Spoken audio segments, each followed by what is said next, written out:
Wake Up Radio Network. A rational voice in a world of conspiracy. Jim Duke perspective. So the Bohemian Grove is an event, a controversial subject with what goes on behind the scenes of this elite group. And I'm sure some people have heard about this, the Bohemian Grove. There's a lot of rumors about it, right? Oh, yeah. Yep. Yeah. It's the location, too. That beautiful Northern California near the, I think it's just north of the Golden Gate Bridge, isn't it? Oh, I don't know. Is that where it is? I think so, because I was past there about 14 years ago. I was out there going for a class, and I went through Muir Woods, and I realized I must have been near there, unfortunately. It's the Redwoods. They said the Redwoods of California? Yeah, that's what Muir Woods are, the Redwoods there. And you were there? North of the bridge. Well, for classes, and I went over the bridge, went to Muir Woods, seen the Redwoods. Were you at Bohemian? Were you doing the ritual? Yeah, that was me there. I was dressed up at the owl. Do I have to? I have to now interrogate you? I would sooner swim the bay than go to that hellhole. Tell you. I know, really. And if you did, they'd probably throw you in the bay if they found out you were there. Of course. Well, people stand out in the front filming them as they're going through. Yeah. Or is that I think that might be the Bilderberg group. No, even them, the Bohemian Grove, too. Yeah. Okay. Yeah. Yep, both of them. Yep. Good. Get this stuff out. Yeah, really. People know. Well, a lot of people don't know. I guess it's in Monte Rio, California. Does that sound familiar? Monte Rio. Okay, I'm pretty sure it's in Northern California. Yeah, I think so. There's a history of it. Okay, I'm going to go with the Wikipedia page for this. It says it's a traditional summer encampment established 6 years after the Bohemian Club was formed in 1872 under Henry Harry Edwards, a stage actor and founding member. He was relocated to New York City to further his career, and they gathered a lot of the top entertainers and such to gather in these redwoods. Marin County, Taylorville, near Taylorville. So that's what they say it is. And it hosts a bunch of members. We're going to talk about some of the members. They say the Grove is linked to the Manhattan Project that was responsible for the atomic bomb. Wow. I didn't hear that. Well, we'll get to that because there's a controversial subject on that with a certain member. I'll play that in a second. Those attending were presidents of Harvard, Yale, Princeton, and representative of Standard Oil and General Electric. Of course, at the time, I don't think Standard Oil was the first meeting was established then, but the Rockefellers were there. And there was other members through the year. So some of the members you would recognize: Herbert Hoover, Theodore Roosevelt, Henry Kissinger, David Rockefeller, of course, Richard Nixon, Ronald Reagan, Arnold Schwarzenegger. Wow, Arnold. Yeah. Wasn't Clint Eastwood in there too? Wasn't he or no? Yeah, I believe so. Yep. Wow. Yep. That means they're all a bunch of, what? I don't know. Probably. Yeah. George H.W. Bush, Jim Belushi, Clint Black, Art Linkletter. Clint Black. Wow. Walter country music singer. Yeah. Concrete. Wow. Walter Concrete. We know that because he does the narration. Paul Pelosi, Nancy Pelosi's husband. And, of course, he can't talk about it to her, so she doesn't know. Colin Powell and Donald Rumsfeld. So these are members. They're members of heads of state, artists, entertainers, financiers, bankers, and media. This is a member of a rock band. Do you ever hear of the Grateful Dead? Oh, yes. Here's what Bob Weir says about his attendance as a member of the Bohemian Grove. Let's hear it. All right. Yeah. Well, we'll do one more. I had from Farther Further. What insights can you share with us about your performance at the Bohemian Grove? Well, I'll tell you what. I don't talk much about the Bohemian Grove because, it's a place that people go to get away from the spotlight. A lot of relatively well-known guys are members of that club.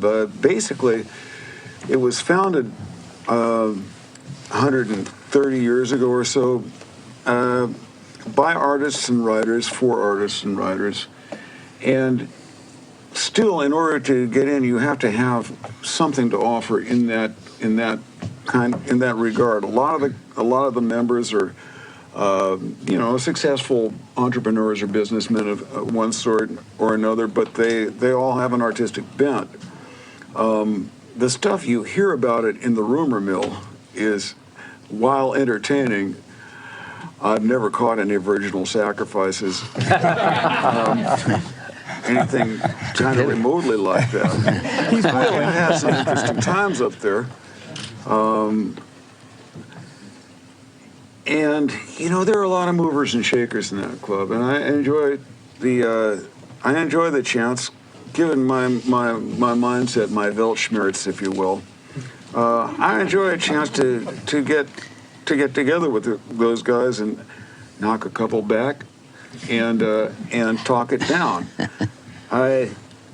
One time I spent a weekend up there. I ran into a guy named General Bill Quinn. Anyway, we don't have to go on with this, but just to show you that he was an attendee.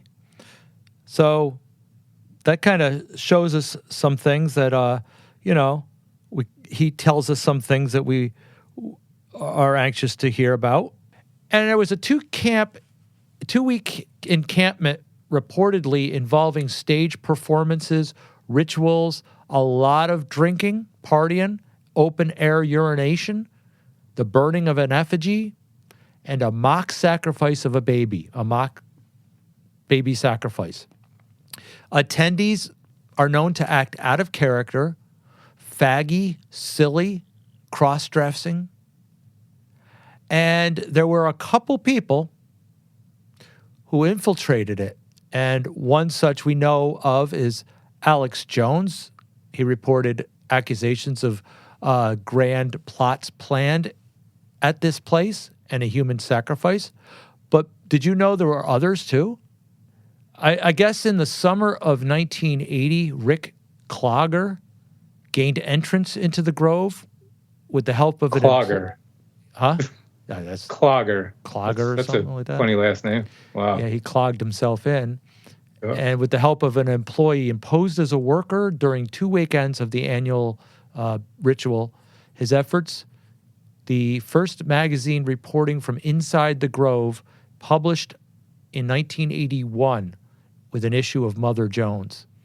And around the same time, ABC Evening News special report on the Bohemian Grove. There was a magazine writer in 1989, Philip Weiss, who spent 7 days there posing as a guest, which led to an article inside the Bohemian Grove. He was eventually discovered and arrested for trespassing. And then Alex Jones got in with his cameraman, hiding within the bushes, and shot footage. The first time, I guess, it's actually had outward footage, and claimed it was a ritual sacrifice from this footage. John Ronson produced the episode The Satanic Shadowy Elite, which they demonized what was going on, dark secrets inside Bohemian Grove, describing it as a satanic ritual. In 2002, Richard McCaslin was arrested after his nighttime infiltration of Bohemian Grove, where he set several fires. He was heavily armed and wearing a skull mask and outfit, I guess, to infiltrate it. So there has been people that infiltrated it.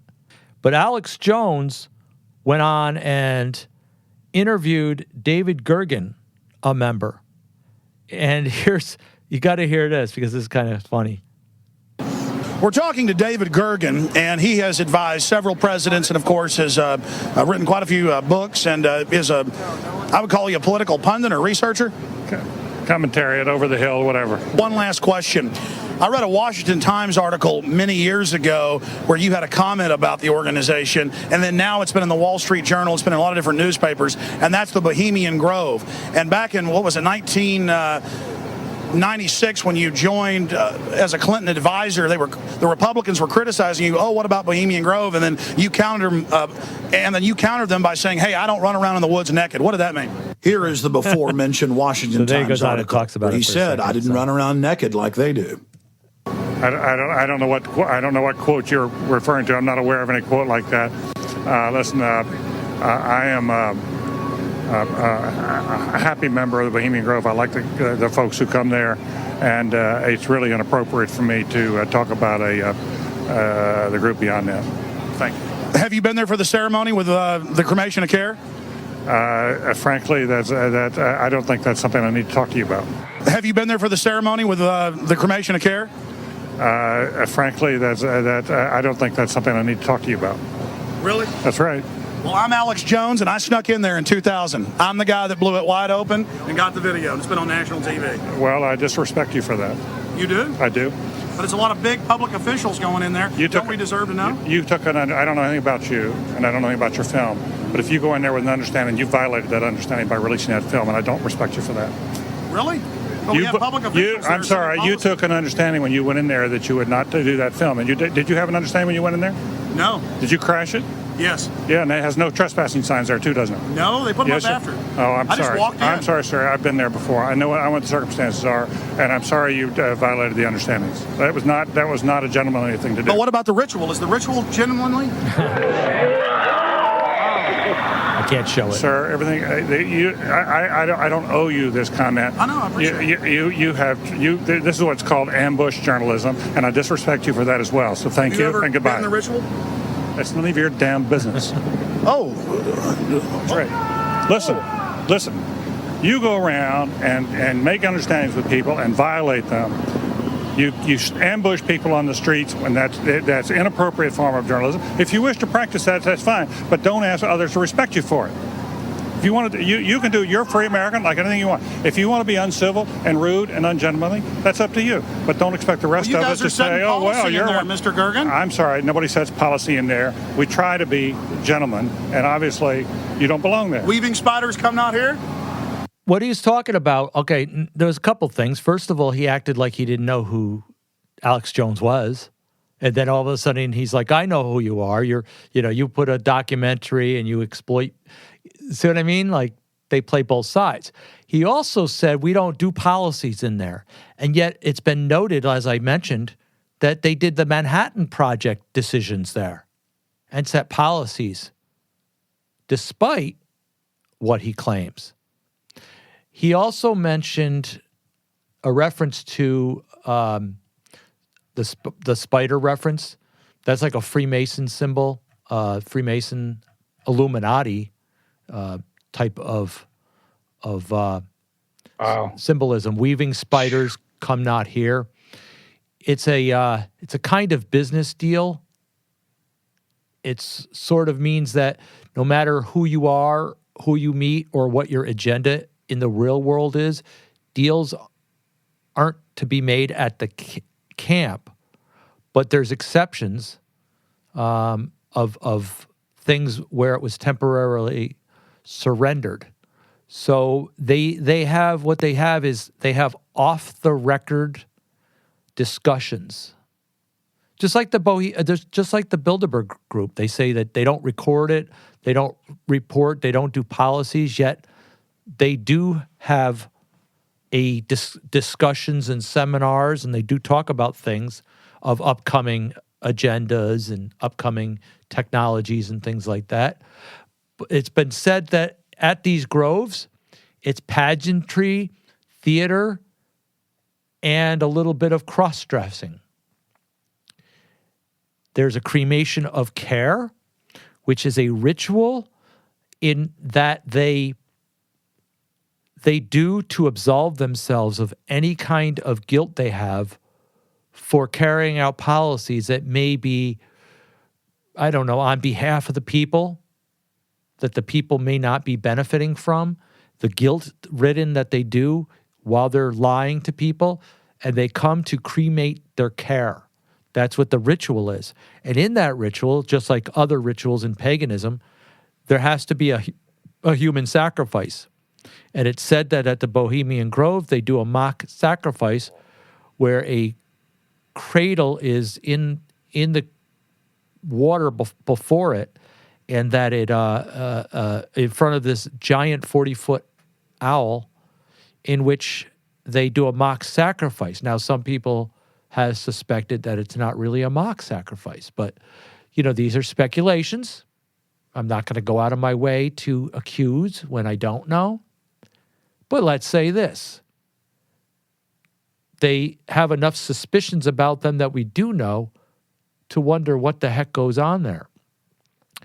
There were people like Eisenhower and Richard Nixon that went there. And I think it was Richard Nixon that said he has attended. He said it was the most faggy thing he ever saw. They said Bohemian Grove is so queer, it'll make San Francisco look straight. Yeah. They do all this. What they do is they do this, they do these rituals and they act silly, out of sorts, that it's like we can act silly and do drinking games and act faggy as a way to let loose. You heard Bob Weir. We kick back a few and we let loose. Dear boon companions of the long ago, let them join us in this ritual. Not a place be empty in our midst. Oh, beauty's vassals, who hold in this gray autumn of the world her springtime in your heart, a 10-hour tale. Gather, ye forest folk, and cast your spell over these mortals. And it's a way that they let loose and exploit themselves, make fun of themselves. But again, it's like a way of absolving their guilt by these rituals. So we wonder what goes on behind the scenes. But that's those are the things that, I mean, Alex Jones did take film of it. Like him or not, say he's a agenda agent or not, he's got the film of it. He definitely confronted David Gergen, who admitted that what Alex Jones did was an exploitation, but he did not deny anything that went on. He just said, I'm not talking about it. So what is this symbolism that they have? Do you know the owl? Well, the owl is supposed to represent wisdom. Mm-hmm. So I know they have a big replica of an owl, like maybe a 50-foot high, 40-foot. Yep. So. Yeah. It's the that owl. I've seen from pictures. I must make that clear. I'm just kidding. Yeah. You weren't there, right? Wink, wink.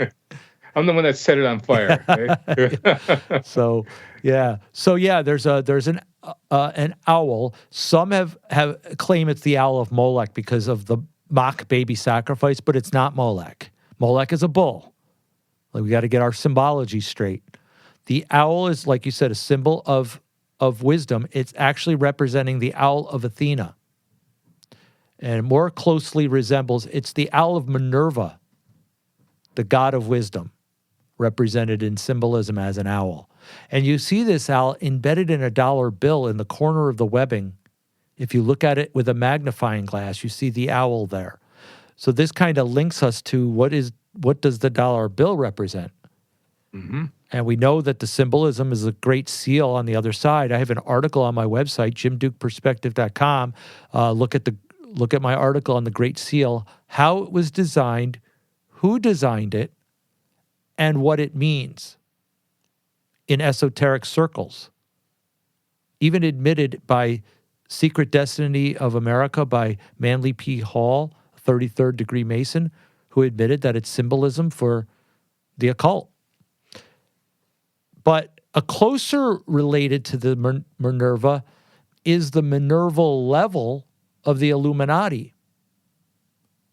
This is the Illuminati that came out of Adam Weishaupt. Now, just as this group has an owl, the owl of Minerva, and they collect top intellects of different sectors of society to form together, and you heard both these guys both saying about how it's top people. It's closely related to the Illuminati that Adam Weishaupt collected the intellects of his time. Do you know Adam Weishaupt, before he called it the Order of the Illuminati or the Ancient Illuminates Seers of Bavaria? He got together his group of intellects and he called them the Perfectibilists. Wow. The top elite, yeah. And they formed the Illuminati, the Bavarian Illuminati. These were the wisest men in society that they believe had the right to make decisions on behalf of the people, because the people are too stupid to make decisions. They don't know the agenda. And these guys would steer society. And what Adam Weishaupt would do is he took control of the reading libraries of his time. That would be equivalent to our media, the streams of information. And he said, if we control them, we can control any which way we want to steer the people. Propaganda. This was in 1776, folks. And so this is what was the Illuminati's role, to bring people towards a centralized universal government or a one-world government, and it's called the New World Order. And these groups, offshoots, are nothing more than offshoots of this premise. Whether you want to say the Illuminati exist today or not, we do know they infiltrated other groups and hid within them to become secret societies within societies. That's what William Still says in his book, The New World Order. He says there are infiltrated into different groups, that they're inner circles that control the outer circles. And the inner circles, people don't know who they are, don't know who's in the inner circles, and they make decisions for the rest. And they're the ones that set up the networks. They control the networks, associations and such, and kind of weave everybody together. And they have the agenda of this New World Order. They work through the Jesuits. They work through the Skull and Bones. And they work through different agencies of government policymakers, like the United Nations, the Council on Foreign Relations, the Royal Institute of International Affairs. This is the British CFR. And the Round Table were the ones that developed these groups. The Round Table, Cecil Rhodes, Milner Group, the Rothschilds, Arthur Balfour, and they set policies for the future through the Round Table. Carroll Quigley talks about them in his book, Tragedy and Hope. And he reveals that they had the agenda of socialism, globalism, centralized government. And he thought it was a great thing. Why are they holding back? That's why he wrote about it. But he was exposing them and he didn't know it. And what he said about them were they were doing these secret agendas. And he says, I know what they're about. I've been amongst their groups for 25 years. I read their papers. I studied them for several years, and I know that they control finances. They control both political parties. Just get it on. Why can't we just get it on and do it? That was his problem. But he admitted a lot. He admitted that the media were controlled by these people. Mm-hmm. And these are the same people that were they were part of the Illuminati. The Rothschilds, Arthur Balfour. The Rothschilds pleaded to Arthur Balfour, or petitioned to him, I should say, for a Zionist nation, which they gave him a portion of Palestine and said, okay, this will be the new Israel. This will be Israel. And people fall for it, that it's the ancient Israel, that it's the fulfillment of God's plan. But that's a fallacy of what it was. But they needed to sell it to the church. So what did they do? They used a scoundrel named Schofield, who was a lawyer who had an affair with his wife, who was basically going up on trial for extortion. They sprung him and had him be a self-proclaimed clergy, a self-proclaimed leader of the evangelical groups, to come up with doctrine, to formulate a smorgasbord scripture doctrine to satisfy the need for Zionist Israel. Yep. And he wrote it in the footnotes. Now, he was going to write it in the footnotes of the 1881 Westcott and Hort versions of the Bible from the Alexandrian text, but they weren't popularized yet. We were still using the King James. So he put him in the King James version until later on he was able to, they were able to put him in footnotes of different Bibles. But Westcott and Hort were occultists. And Hort was actually part of the Round Table as well. So these groups, kind of all associations, and then they form ritual groups, and there's where we have the policy groups of the Bilderbergs that didn't exist until the website showed up a few years ago. But since we've been reporting, and everybody thought it didn't exist, and we were just tinfoil hat wearers until they now have a presence, and they admit that they do meet every year and have been meeting since 1954 or so, and then out of that came. There was other groups. I mean, I'm not going to talk about the Trilateral Commission, the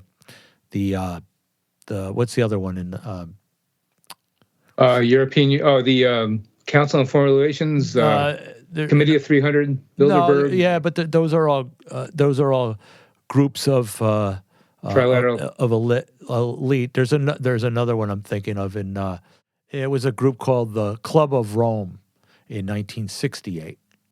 But these groups are very, very questionable about what they do with their rituals and what they talk about. And their secrecy is enough for us to be skeptical of them, But they claim their secrecy is to hide their privacy, that they don't want people to know what they do, and it's a place to escape. Yeah, we don't know what they're escaping from. We don't know what they're doing. And so we have to suspect. So that's what that's a basic overview of the Bohemian Grove. And let's end there. And my website is jimdukeperspective.com. Check it out. Share this information with others. Subscribe to us on your favorite podcast app. We're on them all. And you can see some of the clips of the episodes on YouTube. And I haven't been posting on the other ones. I don't get much reception on BitChute and Rumble or anything. Maybe BitChute, I'll put some more stuff out. But you can connect with me on social media, Jim Duke Perspective. Thanks for listening, and we'll see you next time. God bless.